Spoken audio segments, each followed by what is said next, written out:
Athlete Builder back at it. Megan Lautz today, and I already have to lead with a thank you that we rescheduled because of craziness and storms on our end here in Indianapolis. She's an East Coast gal, Baltimore area-ish. And it's funny how I met her. I met her with in quotes on LinkedIn because I saw her put out a post, and my good friend Troy Torrance, who runs CrossFit Fishers here on the northeast side of Indianapolis, recommended her, and so I checked her out, and I saw, oh, nutrition. We haven't had Mhm. someone on here in nutrition in quite a while. We haven't had a tactical person from the firefighter community on here in quite a while. So here we are with registered dietitian Megan Lautz. Also owns Rescue RD, and you see that cool graphic right behind her. We're going to talk about all things food, but also lifestyle and better choices. She's one of the team dietitian coaches for the Baltimore Orioles and received the ASPDA Trailblazer Award in 25. Most recently, a few weeks ago, she was here in our hometown, Indianapolis, for the FDIC, excuse me, firefighters conference, doing all things that get firefighters better, from tactics, nutrition, equipment, etc. And so today we have Megan. Megan, welcome to the show. Wow, what an introduction. Thanks so much for having me. I've been looking forward to this. I haven't done nutrition here in a while and always looking to learn new habits and tips and tricks. But was this your first time here for FDIC for the firefighter convention, or you been here before? It was my second year. So, first year doing like a lot of the workshops. I did some of the like live podcasts and stuff last year. We're building Nice. up to, I have a book coming out with fire engineering who basically puts on that conference. So end of the year, we'll have a book. Beautiful. Well, that's awesome. If you've been here 2 times now, Mhm. people always ask, what are some of the food places you tried out when you were here? Or did you Yeah. always eat on site and in your room? So did you go to St. Elmo's or anything downtown? What Yes, what we were some of did. your food experience? Yeah, we went to St. Elmo's for sure. I'm trying to remember. A lot of the places I don't even really remember the name. It was like, we just kind of wandered around in whatever we saw first because I get very hangry. So if like I say I'm hungry, if I'm not fed within the next 20 minutes, there's like just a really annoying rage that no one wants to deal with. So we just kind of popped in wherever we could, like around the convention center. I think the rest of the week. I can't remember off the top of my head, but definitely St. Elmo's. That was one of our first places. They're kind of famous for their shrimp cocktail. Yes, I I don't did know if not you eat it because 'cause I'm a weenie, but everybody else's faces looked really spicy. wow, all right. Was there a favorite kind or type of food that you had here? Good question. It's already been a couple weeks, man. You gotta ask me the day after I leave, otherwise I've already I don't even remember what I had for breakfast. I think the steaks were pretty good, though. I was pretty pleased with the steak. You can't get too, you know, can't s screw it up if it's a steakhouse, I would hope. Probably not, probably not. And Probably then if not. you had to pick one, I don't know what your affinity is, but the Indy 500, the Pacers, IU that just won, Purdue, Notre Dame, the Fever, the Colts. Well, the If you had to Colts are pick, definitely on the bottom of my list considering I'm from Baltimore and they, up and left. So does that count if I go the other direction? still too soon, It's a obviously. little sensitive. It's only been, I don't know, what, 30 years? Right, right. They still talk about that there, huh? Yeah, we don't let it go. My dad was an original Colts fan, so it still definitely has not let that go. Oh, man. Okay. So they're at the bottom. What's one of the ones that might be at the top? I don't do a whole lot of sports. I know I work for the Orioles, but I don't pay a whole lot of attention to watching sports. I keep myself pretty busy. I tend to have a job, another job, and then a side job, so I can't say off the top of my head. And you got a little one at home, right? Yep, I got a 2-year-old, so she's swinging from the ceilings and I'm fighting for my life. Atta girl, atta girl. All those lessons learned the hard way. Yes. Yes. I'm looking through your bio and it says soccer, lacrosse, track, etc., but wasn't very good in high school. Still had a desire to make an impact. So here we are in the tactical world. Here we are making an impact with food because the old phrase, you are what you eat, and is the fuel that fuels performance. I like sports and performance, but wasn't very good at it, which is why I got into personal training and sports dietetics. And then your next line in your bio here for me was, I failed at being a group fitness instructor because I was too intense. Yeah. What was it? That probably wasn't just a one-time deal where you were intense. It must have been a trend that was Yeah, brewing. trend, I would say. It was definitely a trend. So I went to James Madison University in Virginia, and it was very mostly female university. And a lot of the fitness coaches, like the fitness trainers for the group fitness classes, it was very like relaxed, low key. And I'm like kickboxing, high intensity. Like I wanted to do the highest intensity classes. And I think I was unaware of how to scale it back for people who weren't quite at my level, especially in now. I've completely probably reversed that tendency now that I've worked with first responders. But yeah, that was my first experience with kind of failure, if you would say. I was very good at it. I was a good instructor. Like I could keep the beat. It was just I couldn't pull the level down to maybe somebody who was in a beginner class who hasn't done fitness before. I had a hard time pulling it back down, and that's what knocked me out of it. So, I tried out 3 times. It didn't work out. I pivoted over to personal training, and then, they kind of fed me clients that fit more of my intense personality. And then I started working with first responders, which, kind of requires an intense personality. right? When you're working with people, and I'm sure even with your nutrition clients, you have to learn to meet people where they're at, right? Meet the athlete where they're at.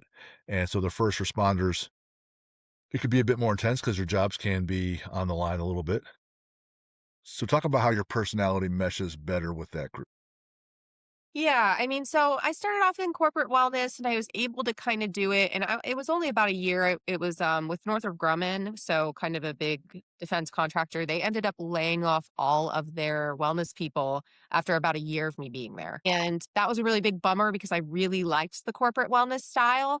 But first responders, I ended up pivoting over to because I got a job in an OC health clinic. So these are the clinics that provide like they check the boxes to make sure the first responder is fit for duty. If they have high blood pressure, it's getting treated.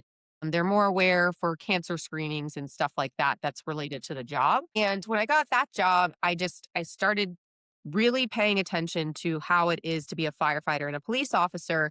So ride-alongs, the fitness tests, and because I had a background as a personal trainer and a dietitian, I really was able to do both. And it was at a little bit of a higher level, but I also still could mm, work with people from a corporate wellness kind of standpoint. First responding, people think it's intense all the time. All they do is run into burning buildings, whereas it could be very intermittent. They could be at very busy stations where they're running a lot of medical calls plus fire calls, or they could be at a very slow station. So you really have to learn how to adjust based off the individual in front of you, and then also teach that individual how do they adjust when the job demands change from day to day to day. Sure, sure, absolutely. In setting the framework for how we're going to run our discussion today, in the athlete builder world, in our podcast world, there's the head and the body, and the head has mindset, knowledge, and teammates. So starting there, there's the mindset on eating better, there's a knowledge of how to do it, and then there's what comes out of your mouth. How do you work with people, which could be your nutrition coach, but oftentimes it's your other family that might be eating differently than you or have different goals. So all three components impact nutrition. Now, there's plenty of resources on how to eat. And when I talk with kids or adults at my gym, either one, I'll tell them that, hey, you can go on YouTube, you can go get a book and be mostly just fine.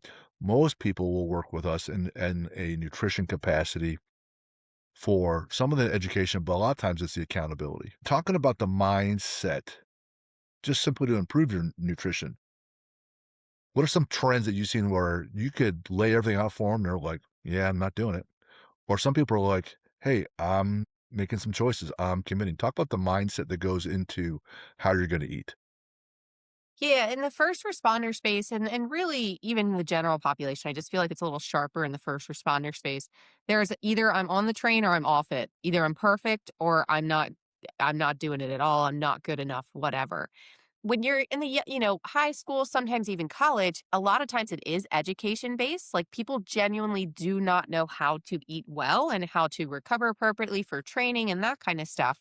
But once you get into the first responder space, I feel like most of them know, regardless of if they had like nutrition education in high school, college, whatever, or if they were athletes or in the military prior, they know they need to eat protein. They know they need to eat their vegetables. They struggle with the application on shift work. So a lot of the nutrition information that's out there is geared to the 9 to 5 or even high school athletes. There's plenty of information for high school athletes on how to eat on the internet. first responders, there's next to none. There's nothing that accommodates for sleep deprivation, high stress jobs, regular exposure to trauma. And this changes the brain. It changes how much food you eat, the types of foods you want to eat, and then your willpower is a lot lower when you've woken up 3 times in the middle of the night for a call and you've actually had to get out of your bed, get out of your house, and drive to go respond to this call. So that can make it a lot harder to apply. So a lot of my job is a little bit less education, though there is some level of that, like debunking myths, debunking fads. But it's actually like, hey, this is how you do this on shift, and this is how you scale it up when you're really struggling to make those changes because you're so tired. I like that, and even if it's a night where there are no runs, they're still not sleeping well because 'cause they're so used to having runs in the night, so their brains are already kind of, like, expecting it to happen, so they Yep, can't relax as much, they don't get into REM sleep as much. So then it's more of a different tactics. There's tactics and strategy at home and on shift that you have to now adjust for almost 2 separate lives. correct. Yep. Then you're dealing with the social constructs and the shift is a whole nother family, right? So if you've gone to a shift and the captain's been there for 25 years and they used to eat $5 a head per meal or $2 a head per meal for dinner, and you want to go a little higher quality and up that price, a lot of times you'll get shut down. If everybody's getting donuts, you're getting donuts. If the engineer or the driver takes you to Five Guys, are you going to bring your own meal prep or are you just going to eat Five Guys because you're exhausted? So the family on the shift and the family off shift, they're two different things that can make it a lot harder to stick to things. What if someone's comes to you and say, "I use food to cope"? Absolutely. And they usually don't come to me and say that. Usually it's conversations potentially with other people on shift. Now, of course, there's HIPAA violations and stuff like that, but sometimes you go out and they say, hey, I'm really worried about so and so without knowing you worked with them. But there's certainly disordered eating that pops up in the first responder space. I will say it's a lot of binge eating. And, sometimes that can be prompted by not eating enough earlier in the day and then overeating at night. But sometimes it certainly can be related to some of the calls they see. I mean, I always say you're not going to run a pediatric code or see the death of a child and then come back to the station and want to eat a salad. Like, that's just not how humans work. They either eat too much, they eat too little, they eat really salty, fatty foods to kind of cope with that. And you just kind of have to work with the individual to see where they're at. So again, meet them where they're at and try to work out some kind of process. One of the Yes. things we would tell I was just telling one of the ladies today, she's on vacation, she's planning to go out and partying and drinking, and she goes, "What's a tactic?" I said, "Let's just introduce a little bit of friction." And she goes, "What's that mean?" I said, "If you're gonna have a drink, that's fine. Let's have a glass of water in between instead of just going drink to drink to drink." And she goes, "Oh, okay, I can do that." I said, "Here's a really good one, but it's a little challenging." Because I asked, "What do you like to drink?" And she said, "Margaritas." I'm like, "Great, those are super fun." I said, "Do you ever just drink the alcohol straight?" She goes, "Yeah, every once in a while." I go, "Go that route then, because that way, at least you don't have all the sugar from all the margarita mix, or go from one to the other, but if you can at least eliminate some of the sugar in the margarita mix, then you're at least triaging a little bit." So talk about, like, some tips and tricks, not that you're gonna eat perfectly, you just stem the bleeding a little bit. Just help them make a little better bad choice. Instead of 10 donuts, maybe it's 6, right? Absolutely. Yeah, we definitely talk about different tactics for that for sure. Especially so in the first responder space, there's some specific challenges, specifically the community when they say thank you and they're like, oh my God, you just saved my uncle. This is amazing. What do you think they bring out to fire stations? Probably Donuts, lasagna, big pans of food, lots of right? lasagna. Cakes, cookies, literally whole Costco pies. And it's not like, oh, it's every once in a while. Like every shift, like during the holidays, these things literally will pile up on the counter, like to the height of my toddler. So, you Wow. know, now imagine you were out on a call, you're kind of annoyed. That was annoying. And then you come back and there's all these treats, like a buffet of treats. You take a quarter of a donut. You go on another call, you take a quarter of a donut. You go on another, and you can see how this can add up to 6 or 7 donuts. So interestingly enough, Dr. Jill Joyce, she's a dietitian out of OSU, did a study where she actually received some grant funding to donate some healthier options to fire stations in her area. And her rule was in order to receive the healthier snacks, so your apples, your clementines, your bananas, a veggie tray, nuts and seeds, granola bars, to receive those free snacks, you had to put all the treats and donuts and crap behind a closed door. She said, you don't have to throw it out. Closed door, closed pantry. And what she found that firefighters actually ate an additional pound of produce per shift when the crap was out of sight, out of mind, and healthier options were on the table. So now, sometimes your social dynamics make it harder to make this change. So, for example, my firefighters say, "Oh, well, if I bring in clementines, they're going to make fun of me." Number one, they're going to make fun of you for something. I mean, that's what they do in the fire service is they get nicknames and they stick to them. So they're going to do something else stupid to get a different nickname by the end of the day. Not worried about that. But let's say let's apply this to the a high school athlete. Sometimes it is harder when you have that power dynamic between your parents, but if you can ask them to maybe keep some of that stuff off the counter, closed door, closed pantry, it makes it like one other hurdle. Like you said, it adds that friction to and it's also not the first thing you see when you walk in the door because a lot of people are grazers. I personally am not, but a lot of my clients, if they see it, it's going in their mouth. Mhm. So hiding it can make a difference. That's huge. I'm a big, Atomic Habits fan. I mention it probably every 5, 6 episodes here. Yeah.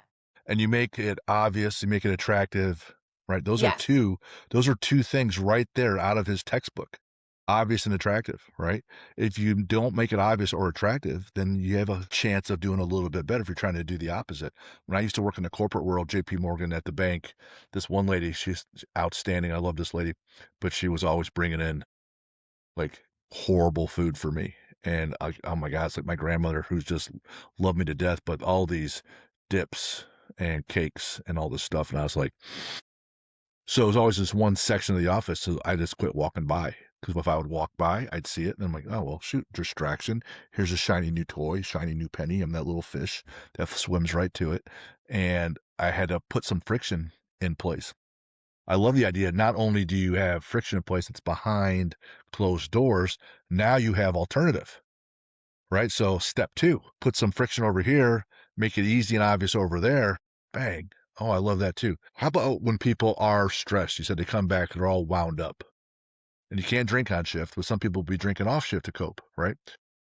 Talk about something that you can like bring that adrenaline down and not have you eating a whole bag of chips. Yeah, I mean, the alcohol thing, number one, it can worsen sleep and at much smaller amounts of alcohol than people realize. So, for 2 drinks, just over 2 drinks for men, 1 drink for women, it can impact sleep and reduce the sleep quality by 39%. So almost Yuck. 40% reduction in sleep quality. And I'm talking about measured drinks. So I don't know if you've ever measured out wine. I'm a Prosecco girly. Like beer, like 12 ounces is like sometimes reasonable. Like that's a bottle. But like Prosecco, do you know measuring that? It's like this big. It's nothing. Mm, For my whiskey and my bourbon guys, it's like one finger. And they get really upset when you tell them that, you yeah. know? You know, 3, Yeah, 4. 3, 4, right? Right. Or until this point on the glass. So the measured piece is also there, and that's 40% at like just at 2 fingers of whiskey or bourbon for dudes. So, well, one of the doctors that we work with, Dr. Sarah Janke, she always advocates for day drinking. So that doesn't fix some of the portion control problem, but it helps with the sleep quality issue Got it. of leaving at least a 3-hour buffer from your last alcoholic beverage in bedtime because it makes you sleepy, but it really messes up your sleep quality. And then you wake up the next day feeling like garbage. Yep. Yep. Yep. So, All right. So at the FDIC world, there's also like some firefighters that take it to the next level where they're God, yeah. competing. They're competing. They're not just fighting fires, but now they're trying to win these firefighter games where they're Oh, I hauling thought you meant with ass. the drinking. I was like, oh, yeah, you don't want to see that. Like the scooter injury rate is like 4,000 million when you come into FDIC. Anyway, yes. They over imbibe, but they also do fitness competitions and then they over imbibe. The scooter injuries, so those little ones that you can rent around town, Yeah, they're just a they bunch of know that. teenage boys off on their trip, having a Correct. good time, working hard, play hard. Yeah, it's a bunch of unsupervised dudes, is basically how it goes. That sounds fun. Let's do Yeah, that. to you, it sounds fun. To me, I don't want to see a man for a month and a half. Box checked. All right. Yeah. Now, to perform at a high level, and some of those guys do compete, talk about the next step on improving your nutrition, not just triaging. Let's say you're not just trying to stop the bleeding, metaphorically. Maybe you're trying to Yes. perform a little better. Give me like three basic, here's what you got to do, whether it's your protein number, your creatine, whatever. Do these three things to start if you're really trying to improve, not just not suck. Bring me back to the other two, but I'll tell you the number one thing that I am seeing for both first responders and professional baseball players now that I'm dabbling in MLB, sports nutrition as the Orioles dietitian. Biggest mistake I am seeing is not doing carbs before their workout and or during longer workouts or games. So people will either fast. So for pro, if they're starting that day, they're a little bit more nervous. They don't really want to eat a whole lot of food. So they kind of fast and they're pitching like while they may be still, they're pitching a bazillion miles an hour. It doesn't quite have that zick towards the latter ends of the innings. So if we get them to do carbs, ideally right before the work or before the game or during, they have significantly more energy. In fact, for the firefighters at least, I have gotten some of my firefighters off of pre workout with applesauce pouches. Yeah. So, and listen, like, they love pre-workout. Like, they get the, like, highest caffeinated, borderline illegal, probably illegal, definitely illegal in Canada, pre-workout powders, and they love it. But what they don't realize is that caffeine reduces the feeling of fatigue, but it does not provide the body energy from a performance standpoint. It doesn't provide carbs for you to be able to push. So that means when you're about 20, 30 minutes into the workout and the weights start to feel heavy and you're running through sludge, Mhm. if you had carbs right before, it would kick in about 15, 20 minutes. Then you're going to be able to push a lot harder. So, and especially for my firefighters like 30, 40, like they're doing pre-workout, but they're doing it as like a lifeline. They're not using it for performance. They're using it to survive their life of being a first responder who's exhausted with kids and a side job. And then they realize that, oh, it's actually, I wasn't eating enough carbohydrate before and during my workouts. I add the applesauce pouch and I don't feel the need to overdo caffeine anymore. And I actually can either scale back or reduce it entirely. So, in terms of structure, how would I do this? So for my bigger guys, 6 foot something and above, you're probably going to need two applesauce pouches about 15 minutes before training. But for a lot of people, they can actually, like, I will drink my applesauce pouch like as I'm walking into the gym. It doesn't Mhm. bother your stomach. It's non-perishable, full serving of fruit. So you check one of those boxes for the dietitian when they're nagging you about produce. Other things that work, dried fruit. So with some dried fruit bars, things like That's It or Solely, Slely. You can get them at Target. They're just literal fruit leathers, fruit strips, just mango and guava just mashed into a strip. That works. Apple or a banana, fig bars, Cliff bars, That's It bars. The baseball players really love honey stingers, but they are very expensive. So that is the downside. And what you're going to do is do what 15 minutes before the workout. And then if you have a workout training or drill that's longer than an hour, you need to do 30 to 60 grams of carbs per hour. So another one or two applesauce pouches, another fig bar, another honey stinger over the course of that hour, or sports drink, 12 to 20 ounces of sports drink over the course of that hour. And you will probably see a dramatic difference in how hard you can push during that training session. Beautiful. One of the, pro strong women used to train at my gym, and she would, drink this concoction. Her sessions would be long, 90 minutes, 120 minutes, lifting like, she was the world's strongest woman at one point, putting 300 over her head, right? Just awesome lady. I asked, "Well, what do you have in there?" She says, "Well, if it's this long, I'm gonna need some more energy. I can't just be crashing and hoping to be intense." So she'll just have, like, some Gatorade, but she'll also put, like, a scoop of protein powder in with the Gatorade. So, like, an orange Gatorade with vanilla protein, ended up tasting like a creamsicle. And she said, "It helps me maintain some energy, and I also can sneak in some extra protein because if you're trying to be the biggest and strongest person, your protein intake is gonna be high. It's not trying to be healthy, you're trying to win." And so she did that route. So, what are your thoughts on that? So for her being a strong woman, I would imagine, and I'm not super familiar with the training style, but there's a lot more rest involved, if I'm not mistaken. Sure, yeah, to be at that heavy load all the time, you're not going on the minute, right? No, no, So, no. You're doing like 5 minute rest or more. 3, That's 4, yeah. 5, 6, 8, sitting around, but the next set is gonna be painful as hell, but you got plenty of time. You're right. But for a short, short, short period. So the Yes, the difference is if you're doing some sort of strongman powerlifting style training, that probably makes sense, especially if it's sipped on throughout the training. But if you are guzzling 20 grams of protein, 30 grams of protein, and then jumping into a high rock style, CrossFit style training, that's where you might see stomach issues. So it makes sense for her. And as you know, like the higher intensity of training, the less you like, the more you're using carbs, the less you're using like fat or like protein. She's not using it necessarily for energy, but she wants to keep it around to help with muscle recovery and hit her numbers, if that is what I would assume. So higher intensity work is going to be mostly carbs during training.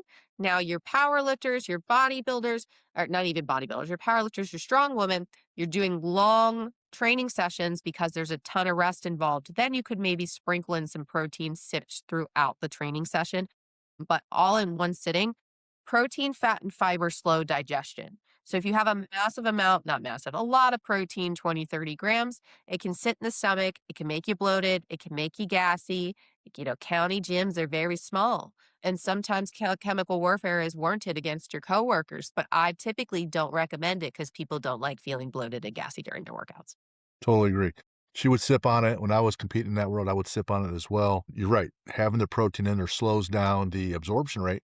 And if you're trying to get some carbs and energy in your body and the absorption rate is being slowed down, you're kind of defeating the point. And by intensity, you don't mean super heavy intensity. You mean the different zone that you're in. You're holding that threshold, heart rate, Heart doing rate things like, intensity, I guess, is what I'm getting at. Like, you're yeah, yeah. really sweaty and you're bouncing around and your Oh, stomach's yeah, jostling all over the place. Like, for don't sure. do protein before that. You will yak.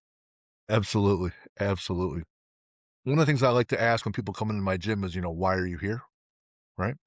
And I know you like working in athletics, and you talked to me about wanting to coach people and had some different levels of success, right? But you could have gone the recovery route. You could have worked with high level athletes and been intense. For you, why do you like nutrition so much? Good question. I get very hyper fixated on things, as in probably a hint of ADHD here. And I got hyper fixated on fitness when I was coming out of high school. I just really liked it. We had a kind of a drill sergeant, like gym teacher. So everybody else's gym teacher was doing like dodgeball and like random kickball. And she was like, let's do circuits and tricep dips at an all girls school. And Oh, wow. imagine, yeah, she was crazy, but I liked it. And I wanted to be an athletic trainer originally, and then I realized I had to touch people, and I don't like touching people. I'm not a hugger. I don't want to fix your weird ankle injury. So I switched over to nutrition, and then, I'm pretty good at science, pretty bad at math, so that kind of worked out. Gotcha. How do you train now? So I'm more of a bodybuilding style training kind of person. I dabbled in bodybuilding. I made it very close to the show for an NPC like bikini level bodybuilding, and then I fell on ice and I hit my funny bone so hard I passed out, and also knocked out a lateral ligament, and could only do legs leading up to prep, and it didn't work out. It wasn't good mentally, it wasn't good physically, but I also have found that I'm hypermobile. So like my joints are very bendy, and actually find that these slower controlled reps work really well for my body. And powerlifting, the weights get too big, I injure myself. Like really high intensity jumpy stuff, I knock a ligament out. So bodybuilding seems to be the sweet spot for me. Nice, nice.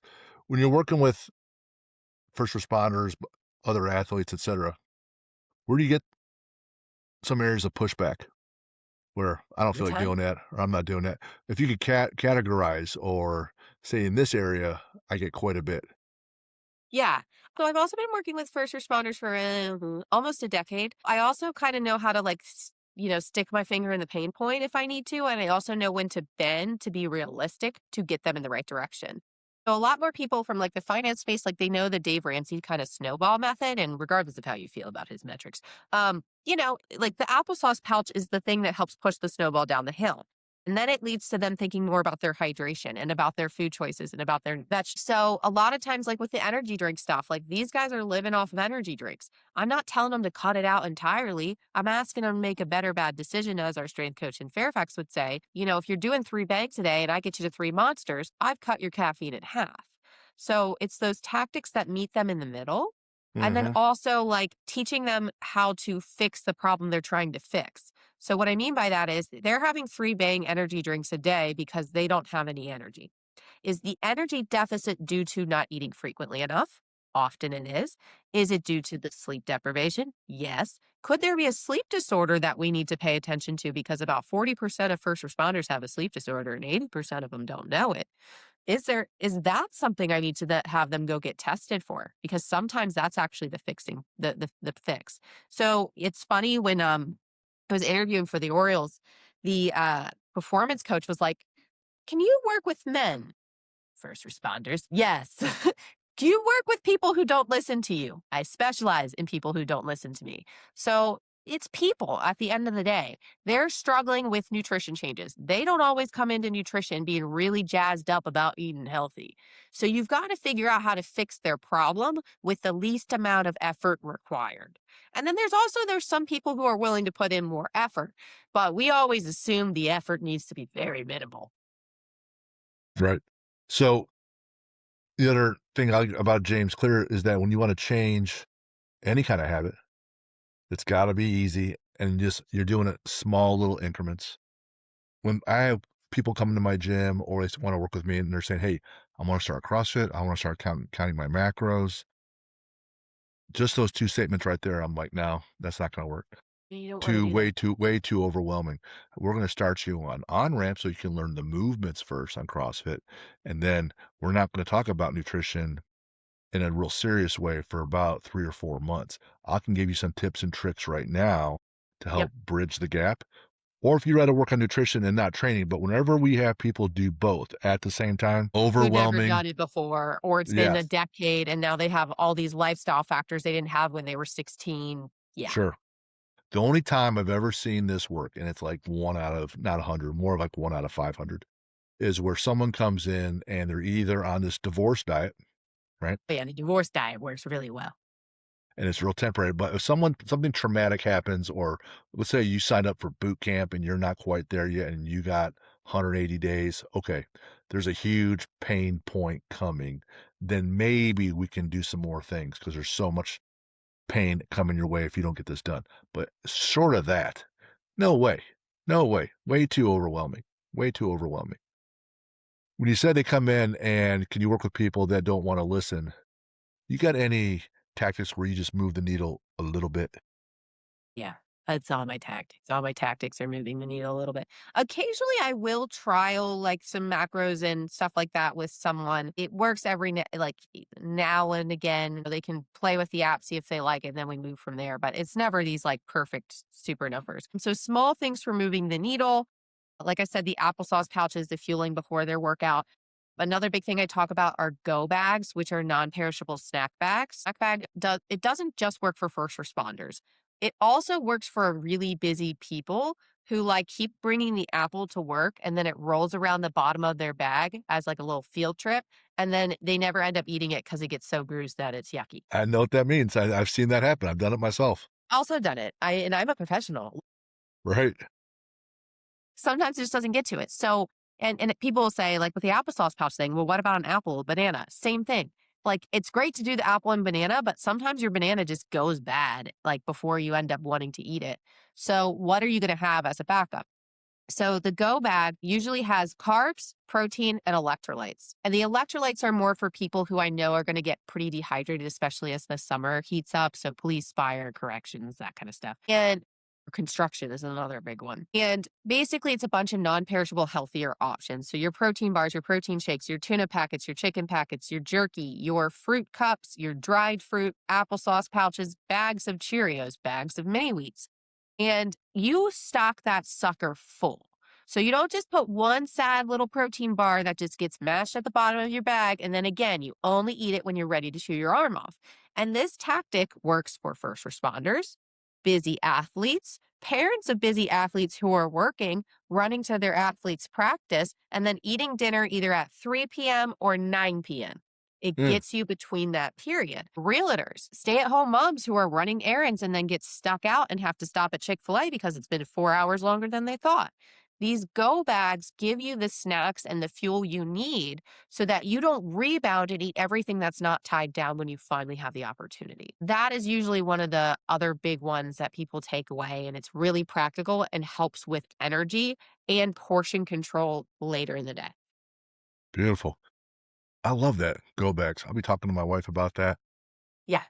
Yeah, I wish I would've known that just a few years back. We have 6 kids, most of them all had some kind of activity or sport, and Yep. we're running full tilt. God, all over God's green earth. Split defense too. Like you got Right. you, your mom, your sister, your cousin, and your wife going in 7 different directions to get these kids where they need to go. You got it, and we were rarely together to watch the same one perform. Yeah. Having that piece readily available, that would have been huge.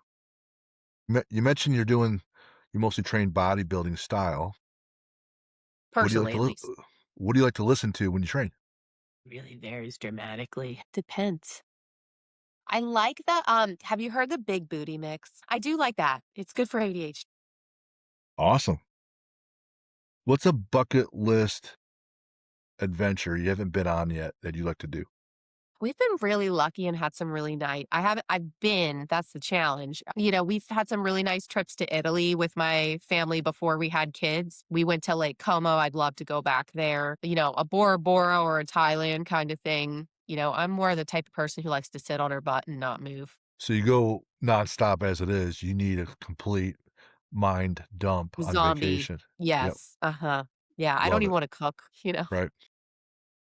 My, wife says that when we go on vacation, she goes, "Jim really goes on vacation," and by the time we're in the car to the airport or on our way to the gate, I've already checked out so much, and she'll be asking me questions and that I should have a really quick response, and I'm already done. I'm like, "Nah, that's not gonna happen for a while. I'll plug back into the matrix in a few days." Yeah, that's great. What's a sports movie, could be any kind, that you like? And if you don't like any, just say that. This is ridiculous. For somebody who's into like who does nutrition for sport, I'm not that into sports. Wow. So, which is very it's a very strange dichotomy. Alright, so is there a different kinda conversation starter then, right? Yeah. I mean, it's definitely strange. I think it's more like, so for me, like when I go all in on something, I've got a full-time job in it. I've got a business, a side job, Instagram. I'm doing the most with the one thing I'm really into. And it's really time consuming. So like I used to be really into football in college when I had time to pay attention, but now I'm just like I'm balancing so many things. It's really difficult. I'm actually more of a Real Housewives person if I'm going to turn my brain off, but I don't know if there's a market for that with your Not yet. audience. Man, have to run that through ChatGPT and see what comes up. If you were to watch a sport or an athlete, anybody in particular? I do like gymnastics, like Simone Biles and those types of athletes. It's always fun to watch them and see some crazy stunts performed and think that I can do it when I can barely do a cartwheel. Yeah, probably not, right? You'd probably break something. No. Yeah, I wasn't very good at sports. I kinda just ran into people, which was effective for the sports that I played, but, my Sure. hand-eye coordination is horrific. One of my best sport moments ever, it's summer '96, so dates me, right? In college, 3rd year, Olympics are occurring, and Carrie Strug has to hit this vault for her team to win the gold medal in the Yeah, Olympics. no pressure. No pressure, and so she's running anchor, essentially. She's batting cleanup, so she's the last one to go on the team, and she goes down for the first vault. You get two attempts in a row. No one else goes in between, and she hits this vault not so well, so when she hit the landing, she broke her ankle, Oof. and that's a bad score because you're not sticking the landing No, when you roll your ankle like that, and she has one more attempt. with a broken ankle. And so she's walking back towards the start line, kinda shaking her ankle off. You could see the adrenaline, but also the fear in her face because she's like, "Oh, man, I'm kind of in trouble here, and Yeah. I need to execute." And her coach, Bella Caroli, is walking alongside and barking out cues and instructions. But now it's go time, right? Gotta hit it. And so she runs down to her full tilt, obviously corrected what went wrong with the first vault, hits the landing, sticks it, then she's immediately pulls her one foot up, the one that's broken, because that's now it's good and fucked, right? Yeah, it's really yeah. So now she's on one foot with her arms in the air, turns with her arms in the air, acknowledges acknowledges the judges and is done, and hits a huge number, and USA walks away with the gold. And so I'm home in my fraternity because I'm living at Purdue, running my painting business that summer, and I had a problem with one of the discs in my back. So I'm lying there on the couch in the middle of the day You're on a like, "You're Saturday, joking." and I'm with in my fraternity, and these guys, they know I'm all cranked up on meds. They hear me screaming and hollering in my room. They're like, "What's going on?" I'm like, "This tiny little chick, man, hit this vault, man. Did you not see that? This is the most amazing thing I've ever seen." And they're obviously making fun of me, but it was an amazing, amazing individual event. I'll never forget that. Yeah. Favorite book? What's a favorite book? Yeah, like, I'm either between murder and business, which is an interesting again, the intensity is a difficult one. Sure. Yeah, so, like, for fun, the one that came out in the movies right now is The Housemaid. There you go. That's a really twisty-turny book if you're just, like, looking for something boring. Right now, I'm reading what am I reading? I think it's, like, something about, like, scarcity mindset, like, how not to be now it's really gonna bother me. I'll have to pull it up on my Kindle real quick. But, basically, I've just jumped into my business full time, how not to know. So I'm reading it mostly to help kind of calm some of my fears of not knowing if this is going to be a successful business. Is it something that I should be full bore in, or should I be going back to employment? You have these thoughts, and I think it's really helpful for a lot of different people. But yes, how not to know. Beautiful. Do you have a superhero and supervillain that you like? And they don't have to be in comics, they could be real life, they could be in movies, they could be in books, they could Well, be in that when anything. you open it up, then that makes it a little bit more difficult. Like, one of my favorite villains is Hannibal Lecter, as an example. Hannibal Lecter, yeah, I see, and I don't watch scary movies, like, I will do the murder, but I don't wanna hear any gore. Again, I work with first I'm just a walking dichotomy. Yeah, I would say, like, I do love a good She-Hulk, right? Very intense, breaks Right? things. We don't have to really worry about what she's gonna do, she's just gonna destroy stuff. And she's an attorney, right? I think so. So that means she's smart and destroys stuff, so yeah, like that, obviously. Right. Let's go. Yeah, it's perfect for me. Villain is difficult, I don't really know. Thanos is an interesting one. 'Cause he thinks he's doing the right thing, but he's not doing the right thing, you know? That's usually the deal. They get misled, Warped. warped, that's the word, Yeah. warped. They get warped, and now they're some parts might be noble, but mostly it's horrific, and you put it all Yes. together, and so that way the villain is identifiable, and, you can, I don't know, okay his actions a little at first until you see what's Yeah. going on there, and you're like, "Nah, that's not gonna work. That no. That's Yeah, you bad." went a little too Yeah, far. right. You got a quote for us? Dear. I probably should have reviewed the questions again so I could remember my quotes. I probably gave you a quote, but I don't remember what I gave you. You sure did. People don't know they don't care how much you know until they know how much you That's a good care. one. That's a Yes. good one, right? Yes, absolutely. Rapport building's important. Rapport building support. Where can everybody find you? Yeah, so I'm at rescue.rd on Instagram and TikTok. I post pretty regularly there and on LinkedIn, primarily on like firefighter and police nutrition, though I think there are some tips and tricks for people who are really tired and cranky and don't want a vegetable. Beautiful. Beautiful. And for those that still, wonder where we're at, just send me an email, info@athlete-builder.com. I respond to them all. And we are brought to you by the AEA Institute, where Mental Edge Academy is what we do, mental performance, mental health. We use our app to help people play offense. We're not necessarily fixing problems, we're just helping them build habits. So reach out to me, and our summer boot camp is getting ready to launch 6/1, so June 1st. Megan, loved having you on, man. Thanks for taking the time. I like the energy. I love the stories. I even like the little voice inflection changes. So, Yeah. yeah, Yeah, keep it interesting. Thank you you for did having me. yeah, but I had learned some great things, so, that's usually a win-win for me, so, man, I love it. Thank you so much. Yeah, thanks for having me. See ya.